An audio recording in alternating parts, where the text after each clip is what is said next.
You're listening to episode number 14 of the Wise Photographer podcast. I am so stinking excited about today's episode. You guys, I am speaking with Shay, Cochrane, owner of the Etsy Stock Shop and Social Squares member site. I have followed Shay for years, and when I was thinking about who I wanted to have as a guest on the show, she was at the very top of the list of people that I emailed. And I totally did a little happy dance when she emailed me back agreeing to be on. I have so much respect for Shay as an entrepreneur, as a photographer, a mom, and a wife. Shay's been so open and honest about what her journey has looked like to grow her business and finding this balance between being a wife and a mama to two beautiful daughters. Today, we are talking all about what her journey to find this balance has looked like, and she is sharing her best tips for other photographers to do the same.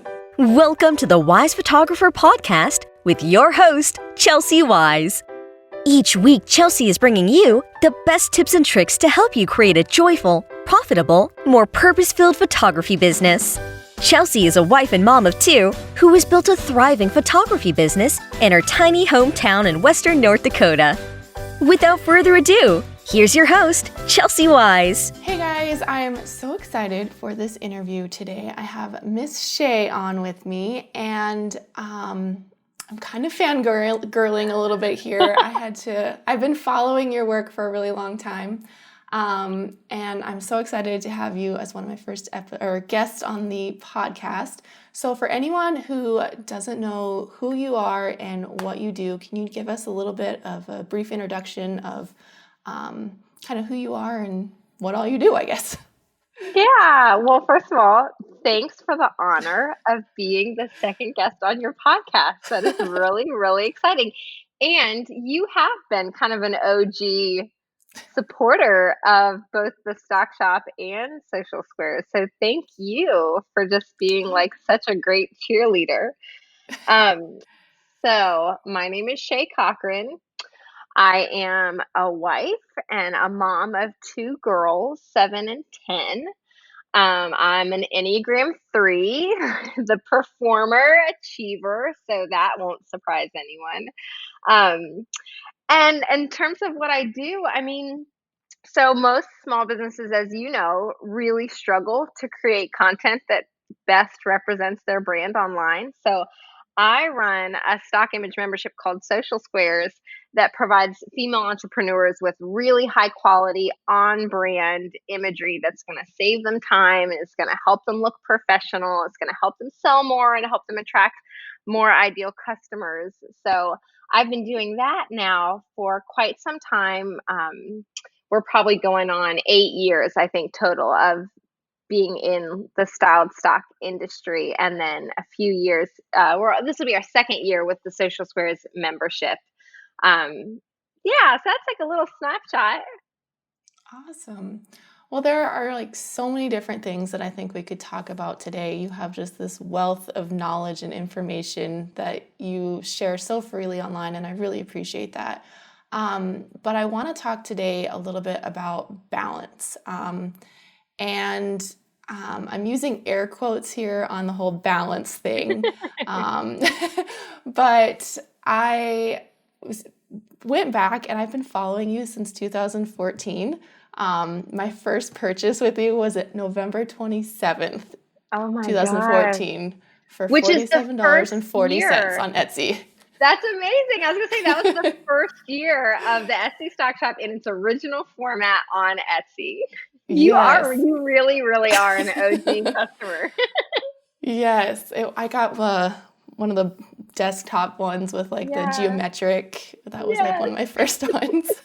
Thank you. Yeah, I really love that. I love that image. I love all of your work. But back to kind of like the balance thing that we're kind of talking about. It's kind of like the work-life balance. You wrote a really interesting series on your blog last year. And my first question for you is kind of what has your journey looked like with balancing kind of being a mom and a wife and a business owner looked like over your career? Yeah. So I have run a business for as long as I've been a mom. So that's 10 years now. And I basically had to learn how to do both in tandem, or I was learning how to do both in tandem, meaning I was like failing and succeeding in tandem with both of those and really just kind of learning as I went. I was also one of the first of my friends to have kids. So, and I think at the time in the creative industry, there was not a lot of female entrepreneur business owners that were also moms. It was really a lot of the names that we think of now that are kind of the leaders within our industry, they did not have kids. So I was looking around, I had kids pretty young. I'm looking around and seeing all these women doing amazing big things. And I was trying to do the same, except I was also a mom. And that was just a really messy time frame for me as it relates to business and motherhood. So I think when I had my first daughter, I really just tried to do both. Like I can still do all the things and be a mom, and I'll just like work with my child on my lap and keep business running at the same level that it had been at pre-children.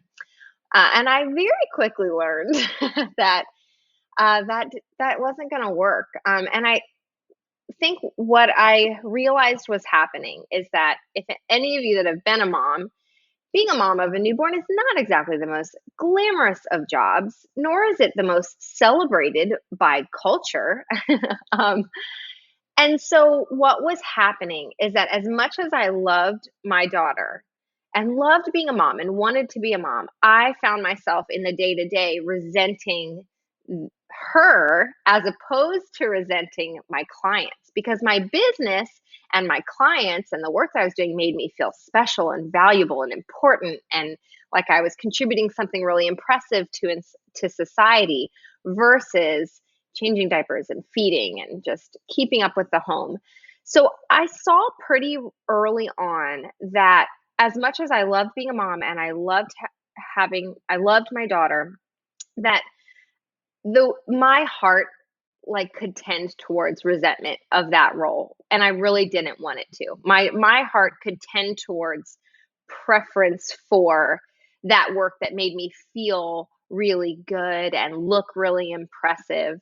Um, and as soon as I started to notice that that was happening, was really kind of like the light bulb moment for me of like, this isn't good. Like, I really do want to prioritize being a mom. I really want to love being a mom and flourish being a mom. And um, I knew that I wanted to esteem that higher in my heart than the business and the work that I was doing at the time, which at the time was wedding and portrait photography. So something was going to have to change in order for me to like align my heart with my head in what I wanted to be my priorities, where I wanted my heart to be at. And then like the reality of what my propensity was towards. So that kind of propelled me into learning about myself that I needed to keep those two things separate. I needed to keep those two things compartmentalized. It never really worked for me to have the kids at home playing and me working, because when I'm like in work mode, even to this day, I'm like 110% in. Like I do not answer my phone. I do not like, I just am very, very focused. I dive really, really deep. And I want to be exactly the same way when I'm mom. Like I don't think about work when I'm not working. I do not like, or at least I try to, I have boundaries in place so that I'm not like dipping my foot back in there. Like I can really walk away and then be 100% in home, family, marriage, kids. And I kind of function best when those two things are really separate versus trying to do them simultaneously. Because again, if I try to do them simultaneously, my preference functionally will be work because it just feels a little more important, a little more sparkly, than momming. So that realization that I needed to compartmentalize led to like, okay, what does that look like? For me, that looked like sometimes in-home childcare, mostly out-of-home childcare. How much childcare can I afford? I could only afford 2 days a week. So we started with 2 days a week.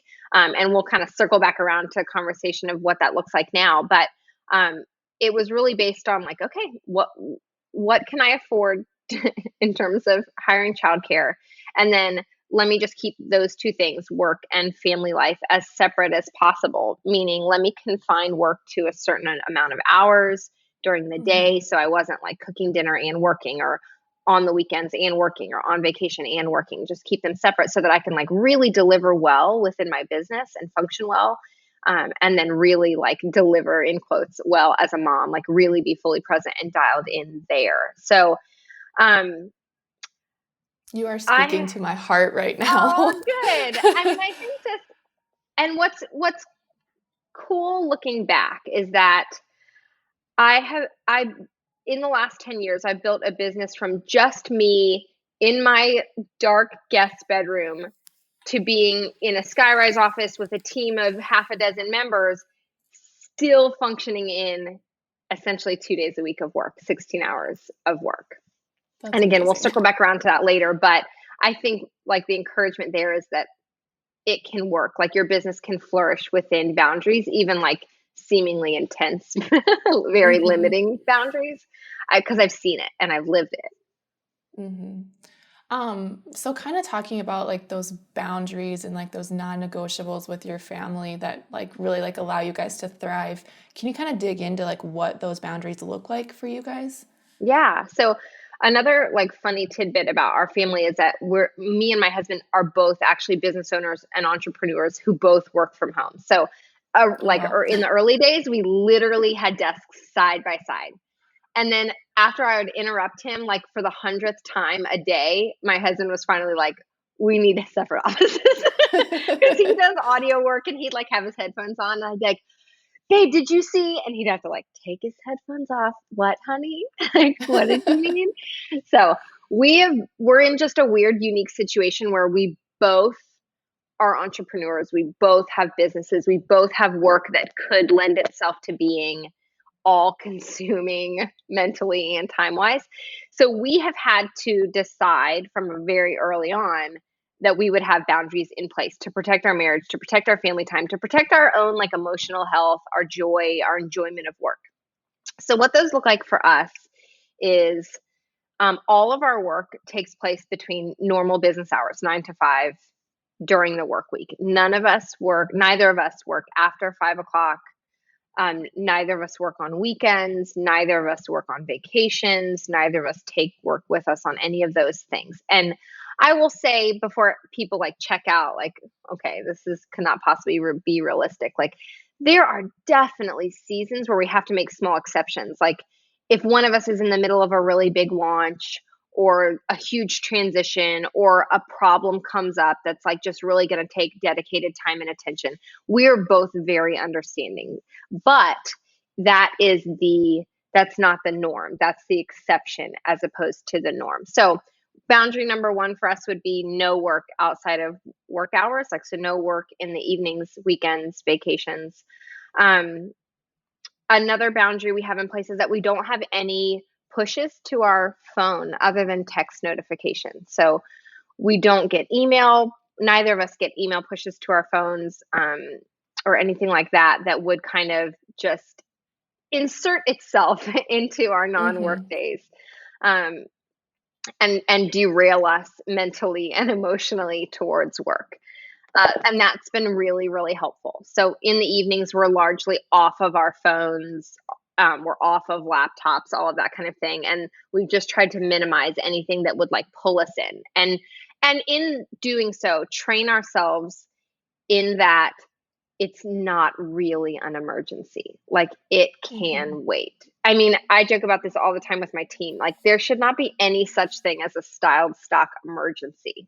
Like no one is going to die if like someone can't download their image. So, or if something breaks, the website shuts down for 24 hours. Like we're all going to be okay. There's just no such thing as a styled stock emergency. So, those are two boundaries that have really helped us and are probably kind of the big ones that really influence what our interaction with work versus family time is like.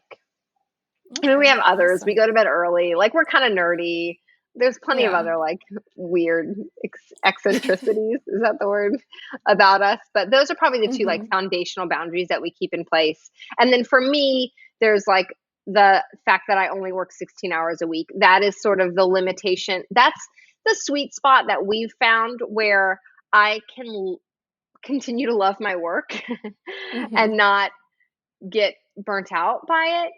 And then that's also a good amount of work for me so that I can mentally come back up and out of business and then dive in as mom. Because the more hours I put in with work, the more my head gets stuck there and my heart Hmm. gets stuck there.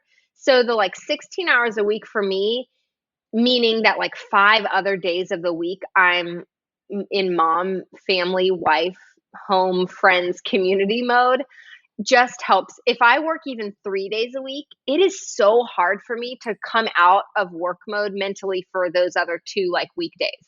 So, I have Hmm. found for myself the more I do it, the more I just get stuck there mentally, and I have trouble engaging and diving in with the family. So, 16 That makes so hours, much sense.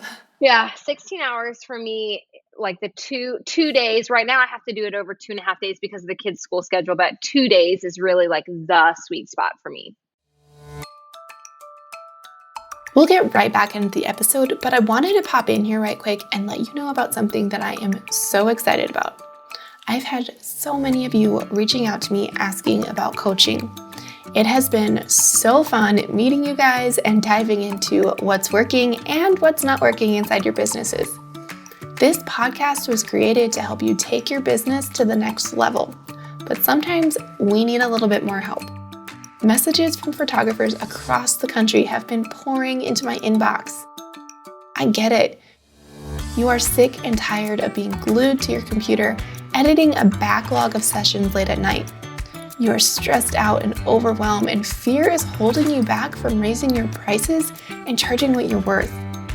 You are so sick of working with clients who just don't value your time and talent. I hear you and I understand, and I am here to tell you that there is another way. There is a way to find more joy and less overwhelm in your business, and you can stay inspired and excited about work. I am so excited to officially announce that I am taking on one-on-one coaching clients. I'm offering 3 coaching packages right now, which include a 1-hour session, a full day session, and a 4-month-long mentorship. These coaching calls are great no matter what stage you're at or what you need help with.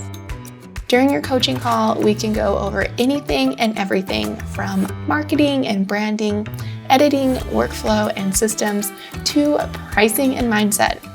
Spots are extremely limited and are already starting to fill up pretty fast.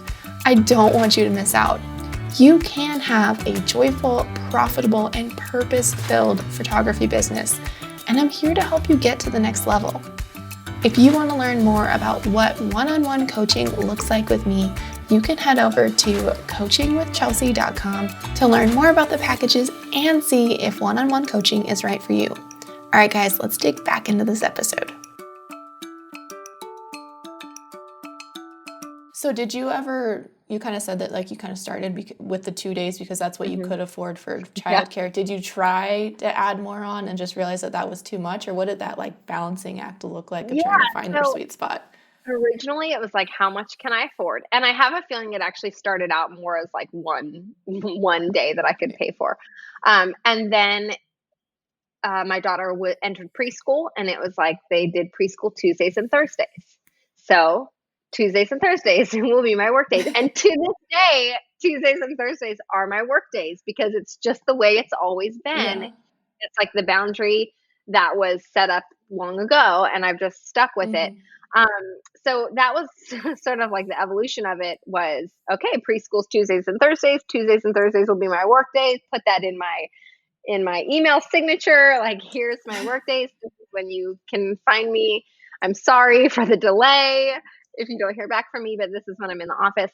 And now my kids are both in school full time. So they're Hmm. in grade school. I could work 5 days a week if I wanted to, but the weeks where I have worked a third full day, that's when I've experienced what I was explaining, like, I can't pull back out the other 2 days. It's almost like the tipping Hmm. point for me, where mentally I just have a hard time disengaging from it then when I do need to be fully present as a mom, as a wife. So, yes, I have found that to be the sweet spot through trying to work more than that. I've never like set it up as like okay, I'll have 3 work days or I'll have 4 work days. But when I've just like, oh, I'll just jump into email and I'll just like I'll do work on my non-work days. That's where I've felt myself burn out or felt myself not want to go into work the next day or felt myself just not be able to shut it off to be with my husband and kids. So that lesson's been learned the hard way. Yeah.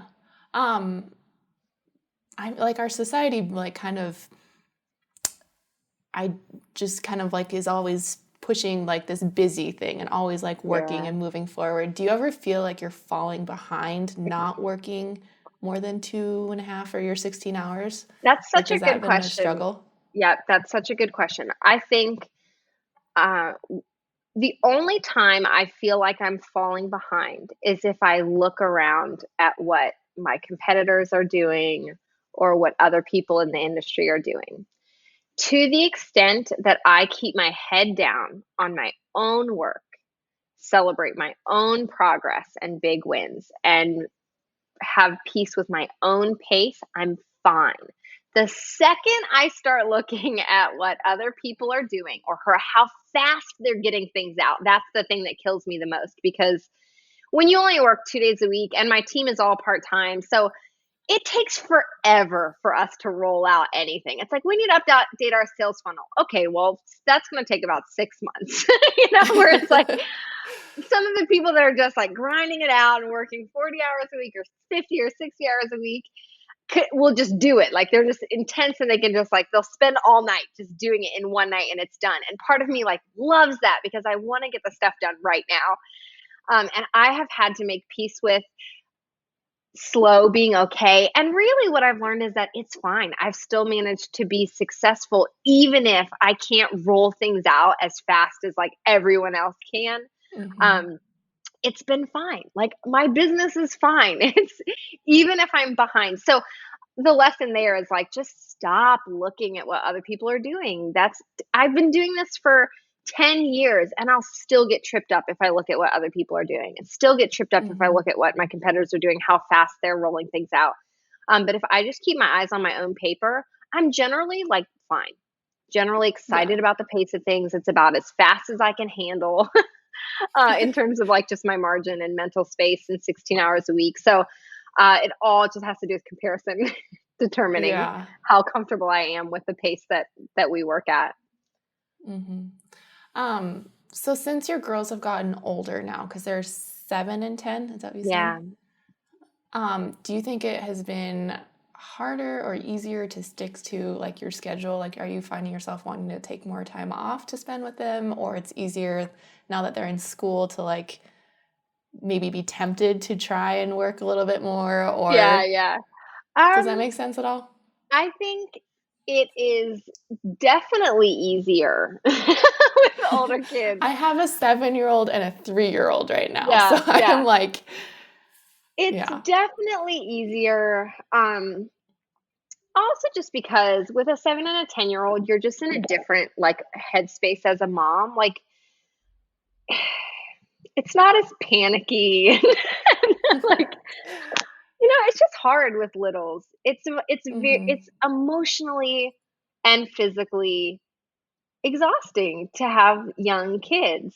Even if you love being a mom and even if your kids are wonderful, it still just takes a lot. And so the parenting, we're getting like off business topic here, but the parenting that I do with a 7 and 10-year-old is a lot more like parenting their heart and their mind than like keeping them from like jumping off the coffee table, or like pulling knives out of the drawers or anything like that. So I do think it's gotten a lot easier.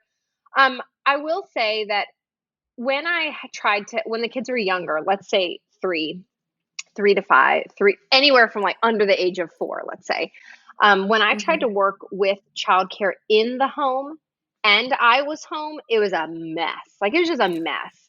Because especially at that age, even if I'm back in another office, I'm hearing them cry. I'm hearing them fight. I'm hearing them be disrespectful to the nanny. I'm hearing them ask if they can have like 5 cookies right before lunchtime. So That was just hard. When the childcare was out of the house, everything was always so much better and more consistent, even when they were younger. So now that Hmm. they're in school, I have very consistent out of the home childcare. And so that's one element that is just easier. It's also a little easier. I can like make up work days. If something comes up, if somebody has a field trip and it's on a Tuesday or Thursday, I can do that and make up the work day on a Wednesday instead. So there's a little more Hmm. flexibility now with 5 days a week of solid, let's call it childcare, but schooling. Yeah. Um, it is just easier for a variety of reasons. But I say all that to say, like I told you, I have a 7-year old on the couch here right now in my studio today because we spent the night on the bathroom floor last night. So it's still Yeah. unpredictable. But Hmm. having her here as a 7-year old is a lot different than having her here as a 3-year old or 4-year old who's sick. So Hmm. easier all around is what I'm gonna go with. Yeah. Um, I know this is a little bit off topic too, but I was reading your Instagram post that that you shared about mom has to work kind of Yeah. thing. Can you kind of share kind of what you wrote and a little bit about that? I Yeah. really loved that. That was so Yeah. good. I was just talking about how I think the words "I can't," "Mommy has to work" are like the 6 worst, most guilt-laden words that mompreneurs probably have to say. Hmm. And it d no matter how well we've prioritized, no matter how great our boundaries are, no matter how tightly we run the business, like there's going to be a day when you have to say that. And so, how do we go from feeling guilt as a result of that to feeling like some freedom? And and I think the difference there is the extent to which we bring our kids into the work that we're doing as opposed to hiding it or just not choosing to let them enter into what we're doing. And that's Hmm. as simple as um, when obviously, like if your kids are old enough to actually have a conversation, it's more helpful. But when they are old enough to have a conversation, when something comes up and mom has to sit out of something or can't play or can't go to that field trip because there are field trips on Thursdays that I have to say, you know what, I'm not going to be able to go to it. I'm sorry, mommy has some really important work to do today. In those moments, instead of leaving it at that and then just walking away with all the guilt, it's been helpful for us as a family, both of us, to bring our kids into the work that we're doing. And specifically, like, who are we helping so that there's real like people involved, and how are we helping? Like, what are we putting out into the world that's making the world a better place? So that mom and dad's work isn't just like general arbitrary work. Work means nothing to kids. They have no idea what you're talking about. They just know that you're choosing something else over them. But if you explain Hmm. like mommy helps other business, so this is just my example. I help other small business owners have a actual fighting chance to stay home and be work from home moms and build a business so that they can have time with their kids. I do that through giving them beautiful images that help them to have like a really professional looking online presence. Obviously, you're going to like whittle this down to like conversation that's appropriate for the age group of your kid. But I think when you bring them into what you're doing and how you're serving people and what you're contributing to the world, then they're like, oh, that's really cool. Like they actually my girls get like proud of what I do. Like she's Yeah. helping other moms be able to have businesses and stay home with their kids. Like they can get behind that. So I think it has just been really helpful for us to do that. And then in addition to get them to think about like what skills do you have that you can give to the world one day? Like what are you good at that you might be able to help other people with? And like, isn't it exciting that we can all use our thing that we're good at to help other people and to make the world a better place? So we talk to our daughters about like, what are you good at? Like, what do you think that you could be able to help the world or help someone with someday? And what might that look like? And that really just changes the dynamic of conversation from work being something that's, shameful or something that we need to be like, we need to feel guilty that we're choosing work over them to like, no, there's like a lot of significance here. And mommy's choosing something really, really valuable And it matters. It's not just a silly little thing. It's something that's really helping other people. So that's kind of how we've been approaching it in our house. And I think we've really noticed a really big difference where our kids see at their own levels the value of what we're doing. Yeah, I love that so much. Thank you so much for sharing that. Yeah. What would you say has been the smartest decision or the wisest decision that you have made as a business owner, as a photographer, since you started your Yeah. business? Well, let me flip through the Rolodex of bad decisions and see if I can pull up a few good ones. I think,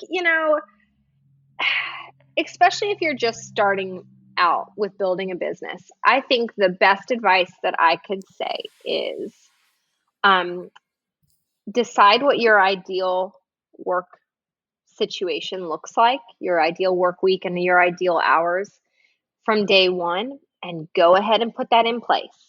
And I think we don't do that because we're like, well, I'm just starting out. Like, I have to be available to accept every client and every project and every opportunity. And the reality is that it's not going to get easier to set boundaries later in life.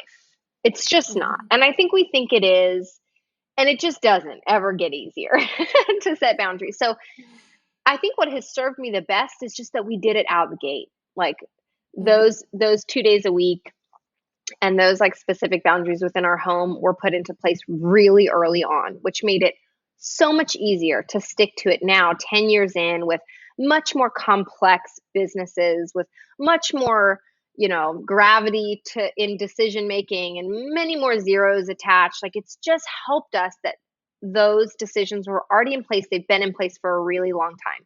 So go ahead and decide, like, what is the best amount of time for you to work? What days are best for you to work? Is it best for you to work in the morning or in the evening? What number of weddings is it that you want to take? What number of travel opportunities works well for your family? And just stick to it. And just don't let that like fearful little voice say, oh, you're going to miss out. This is going to slow you down. You're not going to be able to progress. Look, everybody else is going to move faster than you. You're going to be fine. And your business is going to be fine. And you're not just going to be fine, but you're going to be better for it. And you're going to actually like thrive and flourish as a business owner with a lot more energy and joy and capacity and clarity, because those boundaries were put in place early on. And then the second part of that, I would say, is especially if you're married, bring your spouse into it. If you have a family, bring your family into it. Someone commented on that post that you're referring to and said that she actually sits down with her whole family and like gives them her vision for the year, and like, this is what mommy's thinking, and these are the projects that I'm thinking of taking, and this is the travel that I'm looking at. And she lets even her kids speak into that, like, oh, mommy, that kind of seems like a lot, or like, is it really a good idea that you go out of town like the week before my birthday? Or if you do those two things at the same time, like, is that going to be too much? And she lets her husband and her kids, I don't know how old her kids are, but she lets her husband and her kids speak into that. And I think that if we aren't able to let our spouse and our kids speak into that and like humbly receive what they think is also best for you and for the family, then we just are going to operate out of a mode of like always trying to defend and protect and validate the work that we're doing, and closing ourselves off from that kind of input, which really is for our good. Like, that kind of input is for our good. It's for the good of our family as a unit. So the sooner you can just resolve to allow other people to speak into what is healthy for you and sane, I think the better off you'll be. And that conversation should happen before you decide how many days a week you're going to work, or how many weddings a year you're going to take, or whether or not you're going to squeeze those two travel opportunities into the same month or space them out. We have a lot of those conversations between my husband and I, because obviously between our two businesses, there's a lot of opportunities that come up, and we say no to probably like 70% of the opportunities that come up. And we've both been fine, but it's those conversations that have really helped to get us where we're at now. Because then what happens is, with those, I'm going on a tangent now. I'm just going to get on a soapbox for a second. But the more boundaries you put in place, so then you have like a smaller work plate to work with, as opposed to like, I'm open for anything. You're like, okay, I'm only going to take 3 speaking engagements a year or whatever, X number of weddings a year, X number of clients, then you're going to choose those weddings, clients, speaking opportunities, projects way more strategically and carefully. And they're probably going to be a much better use of your time than like the 10 additional ones you would have fit in if you didn't have those boundaries in place. So Mm-hmm. even though I say no to like 60 or 70% of the opportunities that come my way within my business, the like 20 to 30 to 40 that I say yes to are like real powerhouse opportunities that really push the business much farther down the field than like a myriad of smaller opportunities. So I think like boundaries like that and limiting your time actually is almost like a growth tool in and of itself, because it just provides a Mm-hmm. filter that you make decisions through that otherwise isn't there if you're like, I'll just take and do everything and say yes to everything. Yeah. So a lot of people will disagree with me on that, and that's fine, but that is what has worked really well for both of us. Mm-hmm. No, I love that. That makes so much sense to me. I really appreciate that. And I Yeah. really appreciate that you took this interview with us in here. Oh my gosh, of course. You were like, as soon as your name came across, I was like, for sure, a 100%. This girl has supported us from the beginning. Any day of the week, I will always agree to anything for like long I term really appreciate that. fans and customers. So yeah, this is a no-brainer. Thank you. So yeah, thank you so much for coming on. I have one last question for you. I am kind of a crazy plant lady. We have Oh, a me greenhouse in our too. backyard. Me too. I've been known to like adopt stray plants without warning. It's pretty bad. Yeah. Well, this room that I'm in, my office, is like our northwest corner. And Yeah. so this winter I have to take all my plants out of here because Yeah. it's so cold. So Yeah. like I have like a couple over here, but everything's in my bathroom Oh over my here. gosh. It looks like a jungle. I can't even But come home from Lowe's or Home Depot without my entire back of my car full of plants. It's like I don't even have places for them. And my husband's like, "Oh, more plants." Yeah. And I'm like, "Oh, I had to." I loved your behind your pool. You guys redid that was it last summer or the Yeah, yeah, summer yeah, yeah, before? yeah, That was really pretty. yeah, yeah. Um, Okay, so mutual plant but my lovers. question, do you see my shirt? I have a plant geek shirt on Plant right geek. now. But anyways, my question is, if you or your business were a plant, what plant would you be? I love that question. Okay, so I think if I don't know about my business, but for You said you sure for just you. myself, if I was a plant, I think I would be a succulent of any type. And my reason being, other than the fact that I love the sun and all warm weather, my reason otherwise is that I think like I'm, by the grace of God, like pretty resilient and stable and steady. And like there's nothing like flashy happening over here, but like it's beautiful and like pretty stable and pretty steady. And I feel like, again, by the grace of God, I have like the good stuff that I need through being a believer, through being in the Word, through having Christ in my heart. Like I have the good stuff internally that I need to like weather circumstantial storms. So that just enables me to be like healthy regardless of the circumstances that are around me. Oh, I Desert, love that. rain. I've got the good stuff like stored up inside that I really think helps me kind of like remain peaceful. I think of Oh, I succulents love as like that. so peaceful. So I don't know, ask my husband if that's true or not, but that's my answer about myself. I love it. I love it. No, that makes sense. And it's very symmetrical and like modern-ish. Like I feel like that's very you. You know, Yeah. like From the exactly. outside looking in, anyways. Exactly.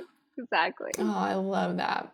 Well, thank you so much for jumping on this interview with me. I appreciate it so much. And I hope that all of our listeners got so much value out of this, and It'll definitely be an episode I think that I will be referencing quite a bit as we continue to grow the podcast. So thank you so much for agreeing to be on and sharing everything. Really, it's thanks to you, because I just love any chance to have these types of conversations. So it really just feels like an honor to me, and I just love it. I love to talk about these things. So thanks for creating a podcast that's going to just pour good, valuable, useful, life-giving content into other photographers and business owners. So I'm excited for you. Awesome. Well, thank you so much. Yeah, totally. You guys, wasn't that interview just so amazing? I am so thankful to have had Shay on the podcast. These are the conversations that I had in mind when I created this podcast. Shay wrote a fantastic blog series on work-life balance, which we will have linked up in the show notes below, where she really broke down what her days look like for work and gives you some more advice on how to find this balance in your own life. If you're not already following Shay, SC Stock Shop, or the Social Squares on Instagram, we will have all those links over there as well. What did you guys think of this episode? I would love to continue this conversation inside the Wise Photographers Facebook group. So if you are not already over there, you can search us on Facebook. You guys, this was amazing. I'm so excited. Who would you guys like to hear from next? Head over to wisephotographerpodcast.com and submit your nomination for our next guest. If you're interested in being a guest on the show, you can submit your own nomination. That is it for this week. I will see you next week, guys. Bye. Thanks for listening to the Wise Photographer Podcast. Dive into the show's notes for this episode and all past episodes at www.thewisephotographer.com. If you loved the show, share it with a friend. Thanks for tuning in, you Wise Photographer, you.